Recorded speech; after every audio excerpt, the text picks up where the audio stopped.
Hi guys, welcome to Mobile Training Academy. So இன்னைக்கு நம்ம GK Fatafat சீரிஸ்ல என்ன பார்க்க போறோம்னு பாத்தீங்கன்னா ஒரு வானியல் அலகு என்பது இதுதான் நம்மளுடைய முதல் கேள்வி. So 1.496 into 10^11 இதுதான் 1.496 into 10 to the power of 11 metre. So இது வந்து என்னன்னு பாத்தீங்கன்னா பூமிக்கும் சூரியனுக்கும் இடையில் உள்ள தூரத்தை அளக்க பயன்படும். சரிங்களா? அப்ப வானியல் தொலைவுகளை அளக்க பயன்படுவதுதான் எதுன்னு பாத்தீங்கன்னா இந்த வானியல் அலகு. அப்ப வானத்துல இருக்கக்கூடிய ஒரு பார்ட்டிகளுக்கும் இன்னொரு பார்ட்டிகளுக்கும் இடைப்பட்ட டிஸ்டன்ஸை கண்டுபிடிக்கிறதுக்கு பயன்படுத்துவோம். So அதே மாதிரி இன்னொரு அலகையும் பயன்படுத்துவாங்க. அது என்னன்னு பாத்தீங்கன்னா பார்செக். சோ நான் தமிழ்ல எழுதுறத விட இங்கிலீஷ்ல கரெக்டா எழுதுறேன் பார்செக். ஓகேங்களா? அதே மாதிரி இரண்டாவது கேள்வி என்னன்னு பாத்தீங்கன்னா கீழ்காண்பவைகளில் எந்த தராசு ஊக்ஸ் விதிப்படி இயங்குகிறதுன்னு சொல்லிட்டு கேக்குறாங்க. ஊக்ஸ் லா படி இயங்கக்கூடியது எதுன்னு பாத்தீங்கன்னா சுருள்வில் தராசு தான். சோ இந்த மாதிரி ஒரு சுருள்வில் தராசுல ஒரு எடையை கட்டி நீங்க தொங்க விடும் பொழுது அந்த எடைக்கு ஏற்பதான் அந்த சுருள்வில் அந்த ஸ்பிரிங் என்ன ஆகும் பாத்தீங்கன்னா எக்ஸ்பேண்ட் ஆகும். அப்ப அந்த ஸ்பிரிங் விரிவடைகிறது வந்து நீ கட்டி தொங்க விடக்கூடிய எடைக்கு டிபெண்டா இருக்கும். அப்ப எடைனாலே என்ன?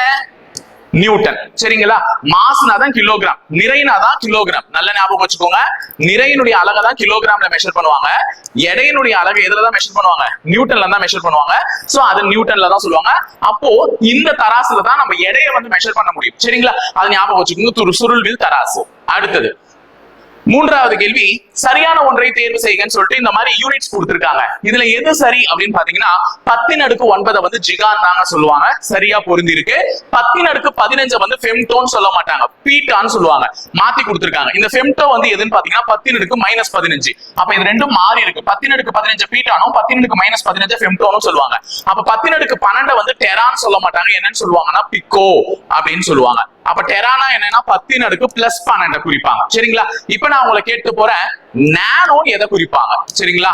நானோ எதை குறிப்பாங்க? இதை மறக்காம கமெண்ட் பாக்ஸ்ல கமெண்ட் பண்ணிட்டு போயிடுங்க. ஓகேங்களா? சோ அடுத்த கேள்வி, நான்காவது கேள்வி, பாஸ்கல் என்பது எதனுடைய அலகுன்னு சொல்லிட்டு கேட்டிருக்காங்க. பாஸ்கல்னாலே தெரியும் அழுத்தத்தினுடைய அலகு, பிரஷர். சரிங்களா?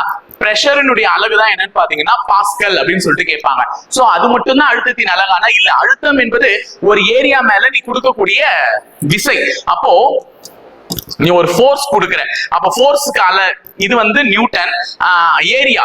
ஏரியாக்கு நீ கொடுக்கக்கூடியது வந்து மீட்டர் ஸ்கொயர். அப்ப நியூட்டன் பர் மீட்டர் ஸ்கொயரும் எதனுடைய அலகுதான் பாத்தீங்கன்னா அழுத்தத்தினுடைய அலகுதான்.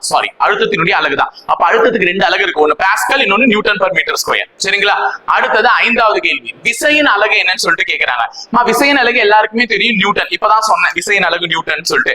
அப்ப இந்த ஜூல் எதுக்கு அழகுனா வேலைன்னு சொல்லலாம், அதாவது ஒர்க், வெப்பம், ஹீட்னு சொல்லலாம், இல்லையா எனர்ஜி, ஆற்றல் சொல்லலாம். இந்த மூன்றுத்துக்குமே எது அழகுனா ஜூல் தான் அழகு. சோ இன்னைக்கு பிசிக்ஸ்ல ஒரு சில தகவல்களை தெரிஞ்சுக்கிட்டீங்க இந்த ஜிகே ஃபட்டாஃபட் சீரிஸ்ல. நன்றி, வணக்கம்.